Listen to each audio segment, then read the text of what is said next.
तो इस वीडियो में मैं आपको बताने वाला हूँ हॉर्नेट 125 के स्पेयर पार्ट्स के बारे में। तो बहुत सारे भाइयों के क्वेश्चन आ रहे थे कि इसके स्पेयर पार्ट्स कितने के हैं, वो बताओ। इसके स्पेयर पार्ट्स महंगे आते हैं या सस्ते हैं, इसकी मेंटेनेंस महंगी होती है या सस्ती है।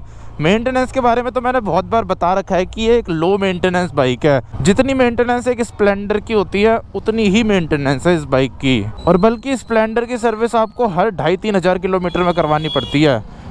स्प्लेंडर क्या, और भी बहुत सारी बाइकें हो गई, रेडर हो गई, एक्सट्रीम हो गई, इन सब की सर्विस 2,500-3 हज़ार किलोमीटर में होती है। वहीं इसकी होती है 5-6 हज़ार किलोमीटर पे। तो उस हिसाब से देखा जाए तो ये काफ़ी ज़्यादा लो मेंटेनेंस बाइक है। लेकिन इस वीडियो में हम स्पेयर पार्ट्स की बात करेंगे कि इसके स्पेयर पार्ट्स कितने कितने के आते हैं। तो वैसे तो आपको इस चीज़ से ही पता लग जाना चाहिए कि अगर एक लो मेंटेनेंस बाइक है तो उसके स्पेयर पार्ट्स भी सस्ते ही आएंगे। ऐसा कभी भी नहीं होता कि एक बाइक की मेंटेनेंस बहुत ज़्यादा कम है और उसके स्पेयर पार्ट्स महंगे मिले। तो इसीलिए इस बाइक के जो स्पेयर पार्ट्स हैं वो भी काफ़ी ज़्यादा सस्ते हैं। लेकिन ऐसा भी नहीं है कि सबके लिए सस्ते हो सकता है किसी किसी को महंगे लगे, पर मेरे हिसाब से तो काफ़ी ज़्यादा सस्ते हैं। मतलब बहुत बहुत ज़्यादा सस्ते, हद से ज़्यादा सस्ते। और मेरे को इसलिए भी सस्ते लगते हैं क्योंकि इससे पहले ना मैं कार यूज़ करता था अपने डेली अप डाउन के लिए, और उसमें मेरे को 13-14 की माइलेज मिलती थी।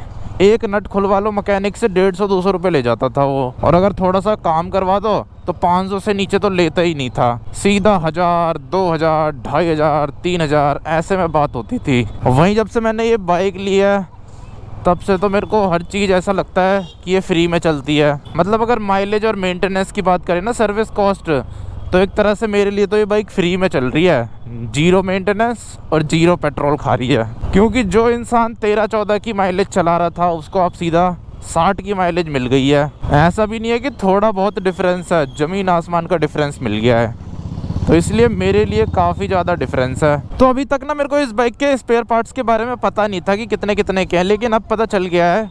पर अभी भी सारे स्पेयर पार्ट्स के बारे में पता नहीं चला, लेकिन बहुत सारे स्पेयर पार्ट्स के बारे में पता चल गया है। तो उससे आपको आइडिया लग जाएगा कि इसके स्पेयर पार्ट्स कितने रुपए के होने वाले हैं। तो सबसे पहले अगर हम इसके हैंडल की बात करें तो ये 320-330 ऐसे में मिल जाएगा आपको, ओरिजिनल होंडा का। तो देखो इसके आगे ना जो ये वाला पार्ट है, ये मैं सोचता था बहुत ज़्यादा महंगा होता होगा। ये मैंने रैप भी करा रखा है, मतलब लेमिनेशन चढ़ा रखी है इसमें ताकि स्क्रैच ना पड़े। और ये जो पार्ट है ना, ये बस 200 रुपये का पार्ट है। चाहे कोई सा भी कलर ले लो, नियॉन ले लो या ये रेड ले लो, ब्लू ले लो, ब्लैक ले लो, ये आपको 200 रुपये में मिल जाएगा। उसके अलावा अगर इस वाले पार्ट की बात करें, ये जो स्पार्कल ब्लू जैसा पार्ट है, ये मतलब उस कलर का है, ये पूरा यहाँ से यहाँ तक कवर करके रखता है। तो ये पार्ट इसका 320 रुपये का है। लेकिन हाँ, ये जो हेडलाइट है, हेडलाइट सेटअप महंगा है। पूरे हेडलाइट सेटअप के 4,500 रुपये लगेंगे आपके अगर आप चेंज कराते हो तो। लेकिन अगर आप और बाइक से कंपेयर करो ना तो सस्ता है। अगर आप जिक्सर का हेडलाइट सेटअप लोगे ना तो वो 10,000 रुपये के आसपास आता है। वहीं इसका आपको 4-4,500 हज़ार रुपये में मिल जाएगा। ये 3-4 पार्ट में होता है। ये पार्ट अलग होता है, ये पार्ट अलग होता है इसके ऊपर का। फिर अंदर होती है मेन हेडलाइट, जो मेन हेडलाइट सेटअप होता है पूरा, जो पीछे तक जाता है। और एक पार्ट इसके नीचे भी होता है। ये भी बहुत सस्ता है, 100 रुपये के आसपास का। ये मैट ब्लैक कलर का है। आज यार मेरे को थोड़ी देर हो गई वीडियो बनाने में, तो थोड़ा थोड़ा अंधेरा रहेगा, पर काम चल जाएगा, इतने में बन जाएगी अपनी वीडियो। वहीं अगर इसकी फ्रंट डिस्क की बात करें तो ये 1200-1300 रुपये की मिल जाएगी आपको। और ये जो इसका ब्रेक पैडल है, ये पूरा आपको मिल जाएगा 220-230 रुपये का। उसके अलावा ये जो कवर है ना, ये इंजन के ऊपर कवर से लग रखे हैं इसमें प्लास्टिक के, ये भी 100-100 रुपये के हैं। दोनों तरफ लग रखे हैं कवर। ये मडगार्ड भी आपको सस्ता ही मिल जाएगा।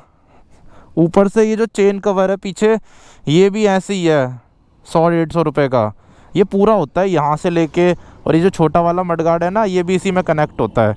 तो ये पूरा आपको 150-200 तक मिल जाएगा।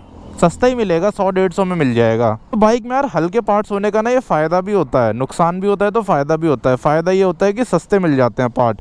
अगर यही कंपनी हैवी पार्ट देती ना तो वो महंगा मिलता फिर। और एक और मेन चीज़, जो इसका ये चेन सेट है ना, कंप्लीट चेन सेट, जिसमें रियर सॉकेट होता है, मतलब रियर स्प्रॉकेट होता है, फ्रंट स्प्रॉकेट होता है, और ये चेन होती है, ये पूरा आपको 1200-1300 रुपये में मिल जाएगी। मतलब 1500 के ना अंदर मिल जाएगा आपको, 1200 से 1500 के बीच में। और ये जो लॉक है, ये इग्निशन लॉक, ये पूरा जो सेटअप है इसका, और ये वाला, ये सब मिला के 1500 रुपये का है। उसमें एक तो ये लॉक कवर होता है, और ये पूरा कवर होता है इसका, ये ढक्कन, ये पूरा, ये जो नट लग रखे हैं ना, ये पूरा। तो ये पूरा सिस्टम 1500 रुपये का है दोनों मिला के। अगर एक लगाओगे तो सस्ता पड़ जाएगा, 700-800 रुपये में हो जाएगा। और जो इसका रियर सस्पेंशन है ये 1500 रुपये का है। फ्रंट सस्पेंशन का नहीं पता चल पाया यार मेरे को, जो इसके यूएसडी फोक्स हैं उनका प्राइस नहीं पता चल पाया।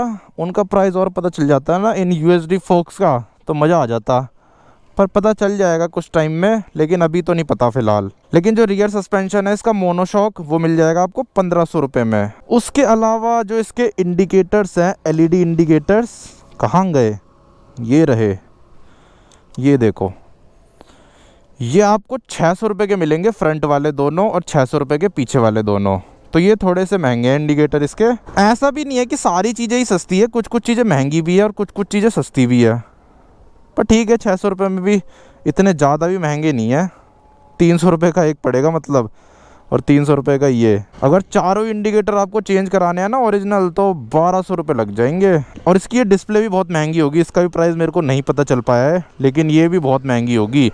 ये होगी 7-8 हज़ार रुपये की या 10 हज़ार तक की, मतलब 7 हज़ार से लेके 10 हज़ार के बीच में ही होगी ये डिस्प्ले। तो बस यार यही सारे स्पेयर पार्ट्स हैं जिनका मेरे को प्राइस पता चला है, और मेरे हिसाब से तो ठीक है प्राइस। कुछ कुछ चीज़ें महंगी है इसमें, और वो सारी बाइकों में होती है। अब जैसे मीटर मेरे को लगता है महंगा होगा, तो वो सारी बाइकों में ही महंगा होता है। चाहे आप अपाची ले लो, कोई सी भी बाइक ले लो, सबके जो मीटर हैं वो इतने के ही आते हैं, 7-8 हज़ार या 10 हज़ार तक के। और जैसे इसकी हेडलाइट महंगी है तो सबकी हेडलाइट भी महंगी ही आती है। ये 3 कवर इसमें ऊपर से लगते हैं, ये 350 का है, ये 200 का है, और ये 100 रुपये का है सबसे नीचे वाला। तो मेरे हिसाब से तो यार ठीक है, इसके स्पेयर पार्ट्स ज़्यादा महंगे नहीं है, नॉर्मल ही है। अब जैसे ये रेड वाला पार्ट है, इसमें अगर आप लैमिनेशन कराते हो ना तो 100 रुपये तो लग ही जाएंगे आपके। इससे बढ़िया है लैमिनेशन मत ही कराओ, 200 रुपये का तो पार्ट है वो पूरा, और सेम टू सेम ऐसी कलर में मिल जाएगा आपको। इससे बढ़िया है पार्ट ही लगवा लेना अगर स्क्रैच पड़ जाता है। यही तो मैं आपको पिछली वीडियो में समझाने की कोशिश कर रहा था कि लैमिनेशन पीपीएफ ना वर्थ नहीं है, खासकर सस्ती बाइकों में और सस्ती कारों में, क्योंकि जितने की पीपीएफ होती है इतने में तो पार्ट आ जाएगा, बल्कि उससे सस्ते में ही आ जाएगा।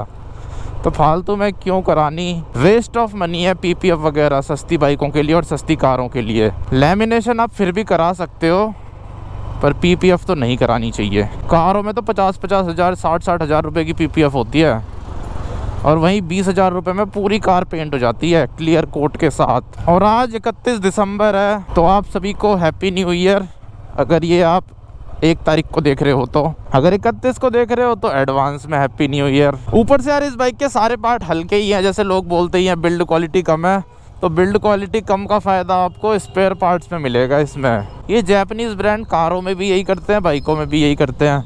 अब जैसे कार में मारुति सुजुकी है, उसकी क्वालिटी इतनी हल्की होती है जिसकी वजह से स्पेयर पार्ट्स बहुत सस्ते होते हैं उसके। लेकिन वहीं यार सुजुकी बाइक तो महंगी है, उसके पार्ट्स तो महंगे हैं। सुजुकी कार के पार्ट्स सस्ते मिलते हैं और बाइक के पार्ट्स महंगे मिलते हैं, ऐसा क्यों? ऐसी होंडा की कार भी आती है और होंडा की बाइक भी आती है, पर कार तो मेरे ख्याल से अलग होगी, एक ही इंसान का थोड़ी ना होगा दोनों, पता नहीं, कुछ कह नहीं सकते। वैसे इनका तो लोगो भी अलग अलग है, लेकिन सुजुकी का तो बाइक में भी लोगो सेम है और कार में भी लोगो सेम है, एस बना होता है। अब दोबारा से अपनी हॉर्नेट को लेके मैं दिल्ली के सबसे ज़्यादा पॉश इलाके में आ चुका हूँ, जहाँ मैं रहता हूँ। ये देख लो, हमारे यहाँ से रोड खोद देते हैं फालतू में टाइम पास करने के लिए, और फिर ऐसे ही छोड़ के भग जाते हैं। इतना अच्छा रोड था ये, मतलब अच्छा तो नहीं था, पर ये था कि काम चल रहा था अपना, लेकिन उसे भी तोड़ दिया है, तोड़ मरोड़ के, और ऐसे ही छोड़ दिया है। तोड़ते टाइम तो इतनी फुर्ती दिखाते हैं, 2 दिन में तोड़ दिया था पूरा 2 किलोमीटर का रोड, लेकिन बनाने में इतना वो करते हैं आलस। 1 साल लगा देंगे अब इसे बनाने में, चाहे तो देख लेना। 1 साल बाद बनाऊंगा अगले न्यू ईयर पे वीडियो, तब भी ये रोड ऐसी होगा। वो सोचते हैं यहाँ के लोग तो कोई काम धंधा करते ही नहीं है, घर में बैठे रहते हैं, तो इनको ज़रूरत नहीं है रोड की। वैसे कई लोग नहीं भी करते मेरी तरह, लेकिन कई लोग करते भी हैं, मतलब ज़्यादातर लोग तो करते ही हैं, कुछ लोग ही है जो नहीं करते।